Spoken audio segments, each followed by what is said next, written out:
2024年12月7日、この日はさまざまな人々の運命を変える一日となりました。 J1 昇格プレーオフ、 J2 昇格プレーオフ、 J3 参入プレーオフ、この3試合が同時に行われ、ファジアーノ岡山、ベガルタ仙台、高荒富山、松本山雅、高知ユナイテッド SC、YSCC、横浜、この4チームに関わるすべての人々の運命を大きく変える一日となりました。では1試合ずつ見ていきましょう。ファジアーノ岡山、ベガルタ仙台。 J2 リーグ5位から準決勝でモンテディオ山形を下した岡山と、同6位からリファーレン長崎に勝利した仙台が J1 行きの切符をかけて激突。この試合に至る準決勝については概要欄より別動画を参照ください。今シーズン過去の対戦成績は岡山が2勝を挙げており、順位が上である岡山はホームゲームであり、引き分けでも昇格が決まる分、岡山有利、いやいや J1 での戦いをクラブとして経験している。仙台もと言われていた一戦、序盤は仙台がやや押し気味に試合を進めた。2年前まで中盤で起用されていた中島選手がフォワードの位置と中盤のポジションを頻繁に出入りを繰り返し、数的不利を補いつつ捉えづらいその動きは岡山の脅威となっていた。本来この丸で囲んだ中盤の人数は赤色岡山が6人に対し、黄色仙台は4人。ここに中島が降りてきて仙台は5人。まだ人数的に不利だが、前線と中盤を行き来するその動きは捉えづらく、数的不利を解消する。しかし岡山は仙台の生命線でもある両サイドの合計相良両選手のサイド突破を封じつつ、冷静にタイミングを見計らっていた。先制点は20分、攻め手に転じていた岡山、ボックス左角でこぼれ球に反応した末吉選手がコントロールシュート。そのシュートは向かい風にもうまく乗り、美しい軌道を描き仙台のゴールへと舞い降りた。 J2 ではなかなか見ることのないスーパーゴール。大一番でこういったゴールを決める上に行くチームというのはこういうチームなのかもしれません。後半は両チームそれぞれ交代選手が試合の流れを変えていく。仙台はフォワードオナイユ・ジョージを投入。早速驚異的なスピードで岡山ゴールを狙うが、ブローダー戦が見事なシュートストップ。キーパーの取りづらい低めのサイドネット狙い、コーススピードともに申し分のない一撃だったのだが、そこはスベンド・ブローダーセン。この選手ドイツのアンダーカテゴリーの代表歴があり、プロデビューした地元のザンクトパウリはドイツブンデスリーガでバイエルン・ミュンヘンやレバークーゼンとバチバチにやり合っている。というか普通にブンデスリーガで戦えて、何なら普通にドイツ代表を目指せたんじゃねというレベルのゴールキーパーである。正直外から見ている分には YOU は何しに日本へと聞いてみたくなるクラスのキーパー。その正体はちなみに来日1年目から日本語ペラペラ。基本的に私の言葉は全部スラムダンクから学びました。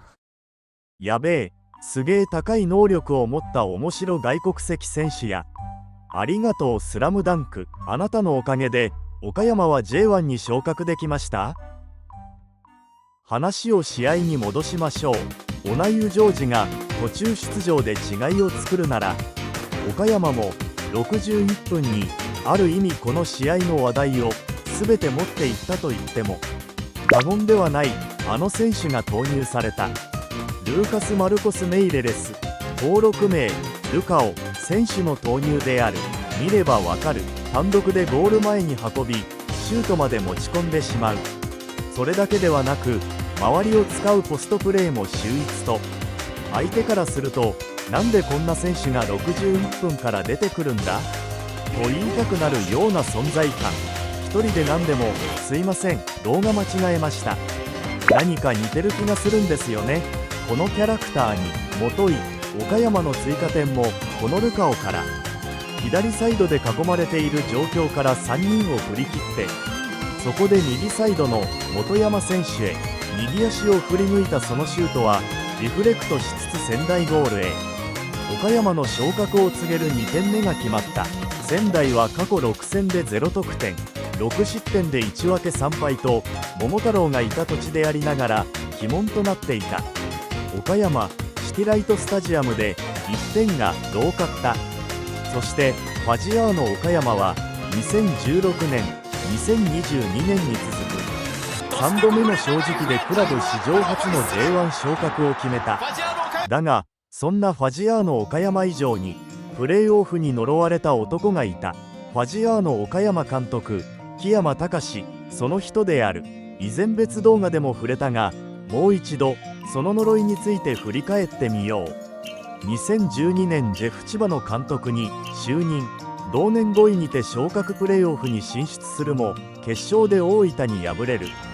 2015年愛媛 FC の監督に就任。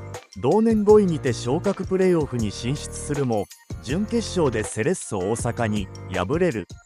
2017年モンテディオ山形の監督に就任。2019年6位にて J1 参入プレーオフに進出するも2回戦で徳島に敗れる。2020年ベガルタ仙台の監督に就任。 J1 で17位という普通なら降格している成績だったが、コロナ特例に救われる木山監督が辞任した翌年降格。2022年ファジアーノ岡山の監督に就任。同年3位にて J1 参入プレーオフに進出するも1回戦で山形に敗れると、過去4回プレーオフという壁に跳ね返されている。4回とも異なるチームをプレーオフ進出するチームに育て上げているので、その手腕に疑いの余地はないというか、プレーオフで対戦するチームは大体古巣というすごい監督。これはもう何というか呪いというか、そんなジンクスを打ち破り J1 昇格を果たしたファジアーノ岡山。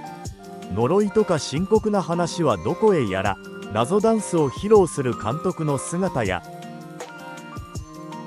高知ユナイテッドのカツオのマスコットかと思ったらファジアーノ岡山の正キーパーだったなどなど、喜びの報告が届いている。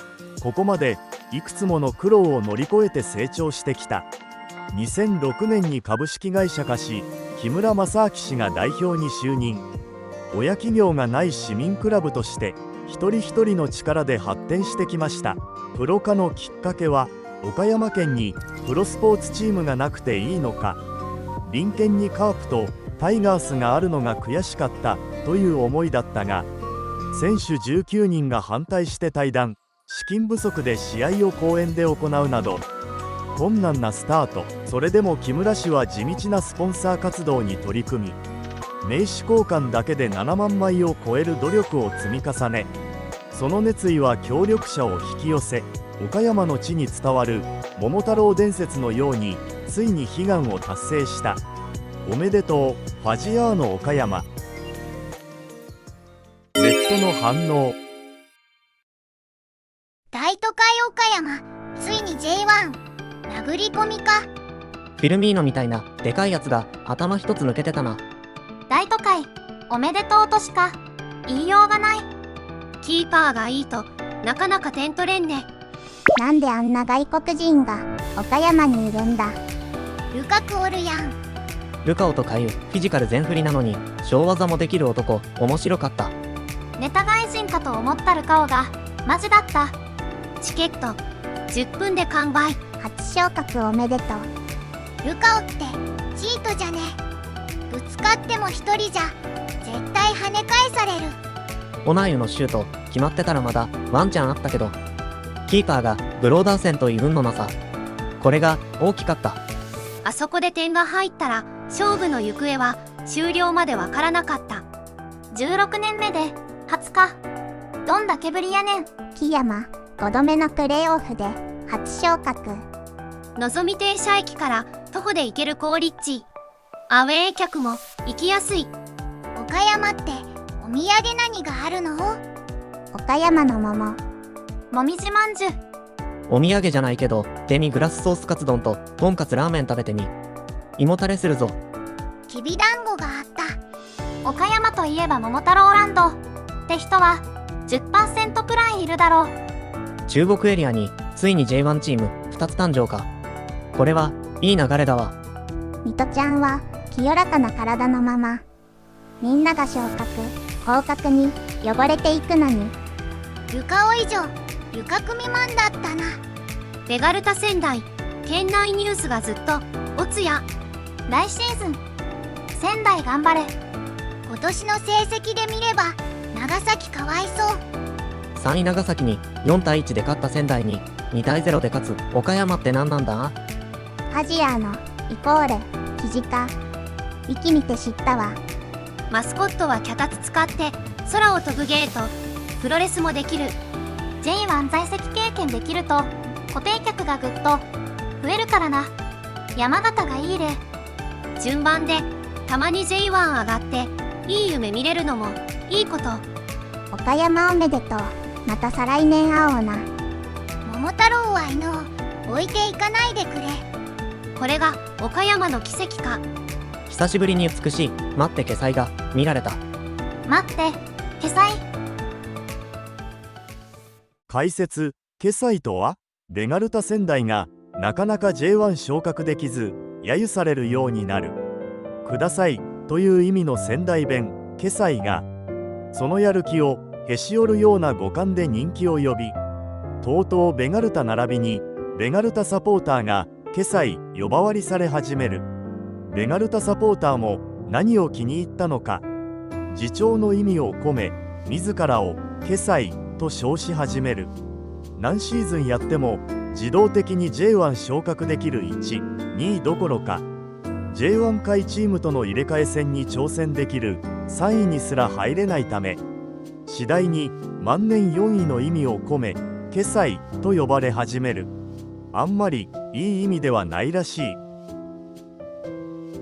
プレーオフ全部に触れるつもりでしたが、思ったより長くなったので一旦動画を締めることにします。 J2 以降のプレーオフの動画はまた別で後日作成しようと思います。あらかじめご了承くださいませ。ひとまず改めまして、ファジアーノ岡山 J1 リーグ初昇格おめでとうございます。ご視聴ありがとうございました。高評価、チャンネル登録をぜひよろしくお願いいたします。